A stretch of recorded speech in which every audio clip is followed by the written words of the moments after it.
पहली जीत अल्लाह अल्लाह करके पेशावर ज़ल्मी को मिल गई और इस जीत में बाबर आजम का कोई किरदार नहीं। आज के इस मैच में दो चीज़ें बहुत ज़्यादा मतलब जिसको डिस्कस किया जा सकता है। एक तो बाबर आजम की कंसिस्टेंट पुअर परफॉर्मेंस, और अब ऐसा लगता है कि बाबर आजम जो है ना वो बहुत ही प्रिडिक्टेबल हो गए हैं। मतलब उनका पता चल जाता है कि उनको बॉलर्स ने कहाँ आउट करना है। और पेशावर ज़ल्मी की जो फ़ैन फॉलोइंग है बाबर आजम की सेंस में वो बहुत ज़्यादा मायूस है और बाबर आजम एक बार फिर 2 रन के स्कोर पर चले गए। बाबर आजम क्या करें उनकी परफॉर्मेंस या उनकी वो जो कारकर्दगी पहले थी वो वापस आए। और इस लीग क्रिकेट में अब T20 के फॉर्मेट में वो हैं तो नहीं, लेकिन PSL के अंदर बाबर आजम जो है वो एक ग्लैमर का बाइस ज़रूर रहे हैं, लेकिन अब की बार वो ऐसा नहीं कर पा रहे। बाबर आजम की क्या टेक्निक में प्रॉब्लम है, बाबर आजम क्या ऐसा है जो बाबर आजम पिक नहीं कर पा रहे? ये सवाल का जवाब सबसे अच्छा तो बाबर आजम खुद दे सकते हैं। बहरहाल ये कहा जा रहा है कि बाबर आजम को डोमेस्टिक क्रिकेट की तरफ जाना चाहिए, डोमेस्टिक क्रिकेट की तरफ जाना चाहिए। अब वो डोमेस्टिक क्रिकेट की तरफ कब जाएंगे? अब डोमेस्टिक क्रिकेट क्यों नहीं वो खेल रहे? डोमेस्टिक क्रिकेट की तरफ जाएंगे तो इम्प्रूव करेंगे। अगर वो उनको लगता है नहीं इम्प्रूव करेंगे तो क्यों ऐसा कर रहे हैं कि वो एक तसलसल के साथ बगैर रन के साथ T20 फॉर्मेट की ये लीग खेल रहे हैं। और अगर उनकी यही परफॉर्मेंस रही तो वो खुद पेशावर ज़ल्मी पर बोझ बनते जा रहे हैं। आज पेशावर ज़ल्मी ने स्कोर तो 227 तक कर लिया, उसमें कैडमोर को नहीं भूलना चाहिए। मोहम्मद हारिस एक तसलसल के साथ बहुत अच्छी बैटिंग कर रहे हैं और एक कहें ना स्कोर जो है वो पेशावर ज़ल्मी के लिए ला रहे हैं। आल्दो पेशावर ज़ल्मी पिछले 2 मैच हार गई। और इस पूरे फिनोमेना के अंदर जो सबसे मजलूम है वो मुल्तान सुल्तान है। मुल्तान सुल्तान की टीम सिलेक्शन को लेकर भी बहुत बातें हो रही है और स्पेशली तैयब ताहिर के बारे में बात हो रही है। तैयब ताहिर वो प्लेयर हैं जो पाकिस्तान टीम के अंदर भी मौजूद हैं और उनको लाने वाले मतलब उनके मेन सपोर्टर मोहम्मद रिजवान ही कहा जाते थे, लेकिन अब वो मुल्तान सुल्तान की स्क्वाड में आपको नज़र नहीं आ रहे। उसकी क्या वजह हो सकती है? और क्या मोहम्मद रिजवान अगर एक प्लेयर को T20 फॉर्मेट के अंदर पाकिस्तान टीम की नेशनल साइड में रखना चाहते हैं तो मोहम्मद रिजवान तैयब ताहिर को मुल्तान सुल्तान की स्क्वाड में क्यों नहीं रख रहे? और आज मुल्तान सुल्तान की जिस तरह अली रज़ा ने बॉलिंग की और जिस तरह उन्होंने बस इनिंग्स को ख़त्म कर दिया। मुल्तान सुल्तान के मालिक अली तरीन जितना एक बोले थे, जिस तरह उन्होंने PSL के ऊपर उंगलियां उठाई थी, अब उनकी टीम परफॉर्मेंस से तो अब उंगलियां वापस उनकी तरफ जा रही हैं। और क्या फॉल्ट है मुल्तान सुल्तान के अंदर ये अब वो अली तरीन जानते हैं, लेकिन मुझे यूँ लग रहा है कि रिजवान की कप्तानी मुल्तान सुल्तान के भी लिए कोई अच्छी नहीं। और रिजवान कोई भी मुल्तान सुल्तान आज तीसरा मैच खेल रही थी, कोई भी आपको आउट ऑफ द बॉक्स कोई नई चीज़ नज़र नहीं आएगी। और उस्मान के लिए भी मेरे पास उस्मान मतलब वो एक ऐसा पंजाबी में कहते हैं कि एक ऐसा सांड है जिसको समझ नहीं आती गेम की। चंगे भले स्कोर किए होते हैं लेकिन वो बल्ले को घुमाई जाएगा घुमाई जाएगा घुमाई जाएगा। मुल्तान सुल्तान अब तक इस टूर्नामेंट में सबसे ज़्यादा शिकस्त खाने वाली पाकिस्तान सुपर लीग की टीम बन चुकी है और लगता नहीं है कि अभी वो उठ पाएंगे, वो दोबारा किसी भी तरह टॉप 4 की साइंस में आ पाएंगे।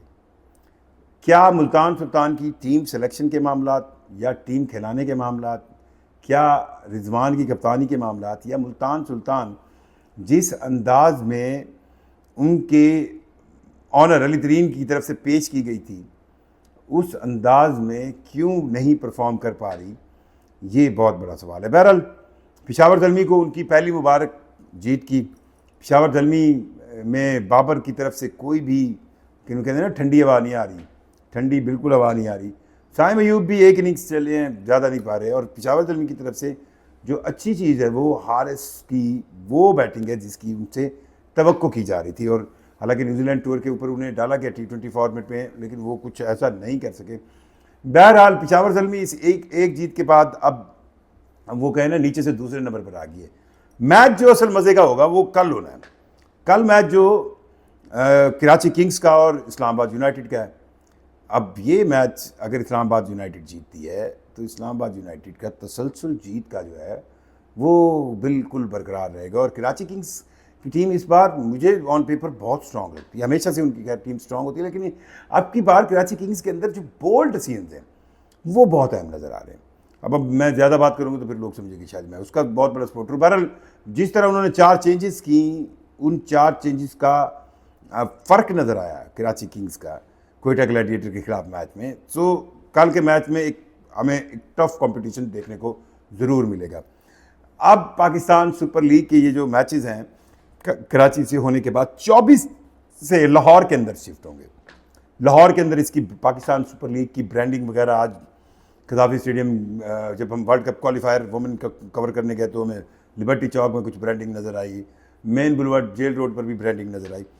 सो पाकिस्तान सुपर लीग की ब्रांडिंग लाहौर के अंदर कंपैरेटिवली कहा जा रहा है कि ज़्यादा की जाएगी। वो एक मेन बुलवार्ड वाले रोड पर तो नज़र आ रही है, बाकी कहाँ पे है नहीं। और दूसरा ये है कि ये एक टर्निंग पॉइंट होगा इस लीग के लिए। अगर तो लाहौर का क्राउड जिस तरह वो मशहूर है ग्राउंड में आने के लिए, अगर वो उसी तरह आएगा फिर तो आप इस लीग के मैचेस की फर्दर, क्योंकि अब तकरीबन 14 मैच हैं जो लाहौर के अंदर होने हैं, इसमें जो है एलिमिनेटर भी हैं, क्वालिफायर भी हैं, फाइनल भी लाहौर में है। सो इन मैचेस की अब एक पूरी जो है ट्रेल लाहौर के अंदर होगी, और लाहौर मुल्तान अब इस फेज़ में आएंगे, फिर बाद में पिंडी फिर शामिल हो जाएगा।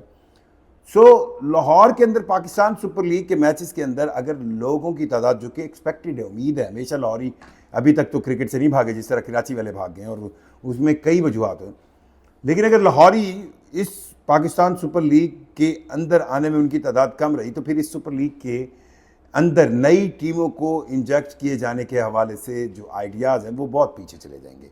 इस पर हम ज़रूर बात करेंगे। मैं वो कहते हैं ना एक टॉपिक, थोड़ा सा मैं इस पर थोड़ा सा रिसर्च वर्क सेंस में कुछ चीज़ें देख रहा था तो लग यही रहा है कि जो 2 नई टीमें आए, 2 नई टीमों से $6-6 मिलियन अगले 10-10 साल का, उनसे $6 मिलियन पर ईयर के हिसाब से 10 साल का $60 मिलियन का अगर कॉन्ट्रैक्ट किया जाए, जबकि इस पाकिस्तान सुपर लीग के 10th एडिशन ने वो कुछ नहीं किया जो इसे उम्मीद किया जा रहा था। और उसकी वजह बेसिक बुनियादी बिल्कुल इक्को वजह है, एक ही वजह है, और वो है जब आपके प्लेयर परफॉर्म नहीं कर रहे होते, जब आपकी नेशनल टीम के player, national team champions trophy आप देख लें, उससे पहले ट्राई नेशन देख लें, फिर उसके बाद दौरा न्यूजीलैंड देख लें, जब आपके मेन प्लेयर परफॉर्म नहीं करेंगे स्टारिज्म नहीं आएगा लीग के अंदर। और जो बाहर के प्लेयर होते हैं उनका स्टारिज्म सिवाय इस ग्लैमर के कि वो आपके नेशनल प्लेयर के साथ खड़े हैं और कुछ नहीं होता आपके। अब अच्छा, फिर जो बदकिस्मती इस लीग की, पाकिस्तान सुपर लीग की इस बार होती चली जा रही है कि वो मेन प्लेयर जो स्टार, बाबर से बड़ा पाकिस्तान के क्रिकेट फैंस के लिए कोई स्टार नहीं, अब वो परफॉर्म नहीं कर पा रहा। रिजवान एक आधा मैच चला है, वो भी नहीं, उसकी टीम भी हाथी चली जा रही। तो जब आपके पास आपके जो लोकल प्लेयर हैं, जो नेशनल प्लेयर हैं, वो अगर परफॉर्म नहीं करेंगे तो फैंस का इंटरेस्ट नहीं आएगा। और दूसरी चीज़ वही है, आईपीएल के सामने पीएसएल, यहाँ तक भी अब डिबेट हो गई है कि जी एक आम पाकिस्तान में बैठा एक आम फैन जब पाकिस्तान सुपर लीग के अंदर उसको स्टारिज्म का ग्लैमर नज़र नहीं आ रहा, उसको स्टारिज्म की क्या है ना कोई अट्रैक्शन नहीं है, तो वो इंडियन प्रीमियर लीग के मैच देखेगा ना। ये तजर्बा बहरहाल कोई इतना अच्छा अभी तक तो नहीं हो रहा। दुआ है कि पाकिस्तान सुपर लीग का 10th एडिशन, अब देखते हैं लाहौर जब शिफ्ट होगा तो क्या होगा।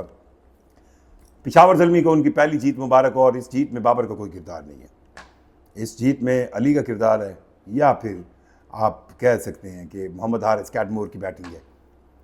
आपको क्या लगता है कि पाकिस्तान सुपर लीग में पिशावर ज़ल्मी अपनी पहली जीत के बाद टॉप 4 में आने में कामयाब होगी, या पिशावर ज़ल्मी की टीम आपको बाबर की परफॉर्मेंस की वजह से, बुरी परफॉर्मेंस की वजह से मुश्किल में लगती है? कमेंट करके ज़रूर बताइएगा।